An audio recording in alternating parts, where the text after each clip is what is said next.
Libo-libong mga kababayan natin sa rehiyon ng Soxargen ang inaasahang magkakaroon ng bagong oportunidad dahil sa itatayong IT Park sa South Cotabato na malaking tulong din sa pag-unlad na rehiyon.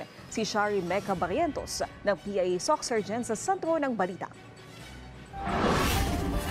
Abot sa 30,000 na mga trabaho ang inaasahang magbubukas sa mga young professionals, hindi lamang sa probinsya ng South Cotabato, kundi sa buong Soxargen. Ito ay tatayong kauna-unahang Information Technology Park sa Barangay Poblacion 2P, South Cotabato, na isang Special Economic Zone ng Philippine Economic Zone Authority. Magsisilbi ito ang pangunahing hub para sa information technology at business process outsourcing para sa buong Soxargen. Pinigyang diin ni South Cotabato Provincial Governor Reynaldo Tamayo Jr. na ang IT Park ay may mahalagang papel sa pagpapaunlad ng economic growth ng probinsya.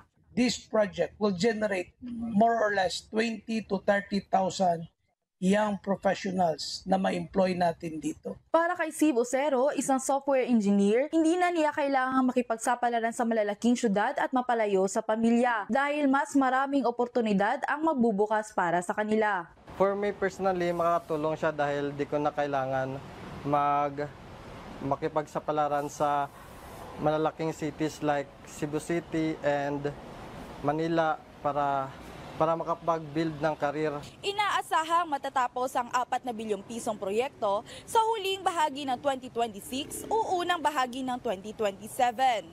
Mula dito sa South Cotabato Province, para sa Integrated State Media, Shari Meca Barrientos ng Philippine Information Agency, Soxargen.